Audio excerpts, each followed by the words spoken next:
Medical കോളേജിൽ നിന്ന് സ്വകാര്യ ആശുപത്രിയിലേക്ക് മാറ്റിയവർക്കും ചിലത് പറയാനുണ്ട്. വൻ തുകയുടെ ബില്ല് താങ്ങാനാകില്ല എന്നാണ് അവിടെ പ്രവേശിപ്പിച്ച രോഗികളുടെ ബന്ധുക്കൾ പറയുന്നത്. വിവരങ്ങളുമായി നമുക്കൊപ്പം സിനോജ് തോമസ് ചേരുന്നു. Good evening Sinoj Thomas. Postmortem report എപ്പോഴേക്ക് പുറത്തുവരും? ഒരാൾ ബ്രോഡ് ഡെഡ് ആണെന്ന് പറയുന്നു, പക്ഷേ മറ്റ് 4 പേരുടെ മരണം എങ്ങനെ സംഭവിച്ചു എന്നത് വ്യക്തമാകേണ്ടതുണ്ട്. മറ്റ് ആശുപത്രികളിലേക്ക് മാറിയവർക്ക് കോഴിക്കോട് മെഡിക്കൽ കോളേജിന്റെ ഭാഗത്ത് നിന്ന്, ആരോഗ്യവകുപ്പിന്റെ ഭാഗത്ത് നിന്ന് ധനസഹായം അടക്കം കിട്ടാൻ സാധ്യതയുണ്ടോ? അതോ ഇപ്പോൾ തന്നെ സ്വകാര്യ ആശുപത്രിയിൽ അവർ ബില്ല് കെട്ടിത്തുടങ്ങിയോ?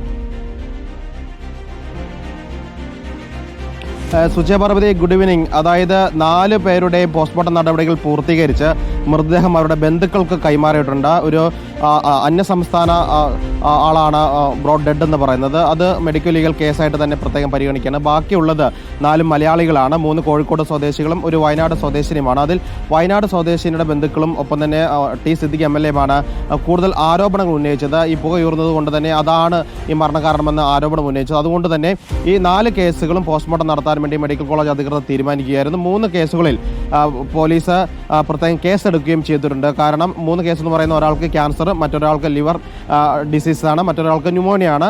4ാമത്തെ കേസ് വയനാട് സ്വദേശിനി വിഷം കഴിച്ചു വന്നതാണ്. അതുകൊണ്ട് ബാക്കി സ്വാഭാവികമായിട്ട് വന്ന രോഗങ്ങൾക്ക് ആ മരണം സംഭവിച്ചതിൽ പ്രത്യേക കേസെടുത്തുകൊണ്ടാണ് പോലീസ് അന്വേഷിക്കുകയും ചെയ്യുന്നത്. പ്രാഥമിക പോസ്റ്റ്മോർട്ടം വിവരങ്ങൾ പോലീസിന് കൈമാറിയിട്ടുണ്ട് എന്നാണ് നമ്മൾ അറിയാൻ സാധിക്കുന്നത്. ഇന്നലെ മുതൽ തന്നെ മെഡിക്കൽ കോളേജ് അധികൃതർ പറയുന്നത് ഈ പുക കാരണമല്ല ഇവർ മരിച്ചിരിക്കുന്നത്, ഇവരുടെ ആരോഗ്യനില വഷളായതുകൊണ്ട് തന്നെയാണ് മരിച്ചിരിക്കുന്നത്. ന്യൂമോണിയ കൂടി, ഒപ്പം തന്നെ കരൾ രോഗം കൂടി, ക്യാൻസർ രോഗം കൂടിയാണ് അപകടം സംഭവിച്ചതെന്ന് പറയുന്നു.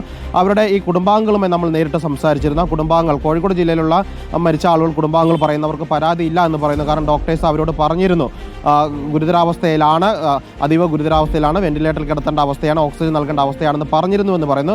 പക്ഷേ ഈ സംഭവം ഉണ്ടായ ഘട്ടത്തിൽ ബന്ധുക്കൾ തന്നെയാണ് ഓക്സിജന്റെ കണക്ഷനും വെന്റിലേറ്ററിന്റെ കണക്ഷനും വേർപെടുത്തി പെട്ടെന്ന് തന്നെ സ്ട്രക്ചറിൽ പുറത്തേക്ക് കൊണ്ടുപോകുന്ന. പുറത്തെത്തിച്ച ഘട്ടത്തിൽ അവർക്ക് ജീവൻ ഉണ്ടായിരുന്നു, അതിനുശേഷമാണ് ജീവൻ നഷ്ടപ്പെട്ടതെന്ന് ബന്ധുക്കൾ സമ്മതിക്കുന്നുമുണ്ട്. പക്ഷേ അവർക്ക് പരാതിയില്ല എന്ന് പറയുന്നു. പക്ഷേ വയനാട്ടിലെ നസീറയുടെ കുടുംബം ആക്ഷേപം ഉന്നയിക്കുന്നുണ്ട്. പുറത്തിറക്കിയ ശേഷം മെഡിക്കൽ കോളേജിൽ തന്നെ മറ്റൊരു ICUയിലേക്ക് കൊണ്ടുപോയ ശേഷമാണ് നസീറ മരിക്കുന്നത്. അതുകൊണ്ട് തന്നെ ഈ അപകടത്തെ തുടർന്നാണ് മരിച്ചതെന്ന് അവർ കുടുംബം ആരോപണം ഉന്നയിച്ചിരുന്നു. ഏതായാലും പോസ്റ്റ്മോർട്ടത്തിൽ വിവരങ്ങൾ ലഭ്യമായാൽ ഇതിനുള്ള ഒരു പരിഹാരമുണ്ടാകും. അതോടൊപ്പം തന്നെ സ്വകാര്യ ആശുപത്രിയിൽ ചികിത്സയിൽ കഴിയുന്നവരുടെ പണം ആര് നൽകുമെന്ന കാര്യത്തിൽ ഒരു വ്യക്തത വന്നിട്ടില്ല. ആരോഗ്യമന്ത്രി യോഗങ്ങളൊക്കെ പൂർത്തിയാക്കി കഴിയുമ്പോൾ നൽകുമെന്ന് നമുക്ക് പ്രതീക്ഷിക്കാം. പ്രതീക്ഷയോടെ കാത്തിരിക്കാം.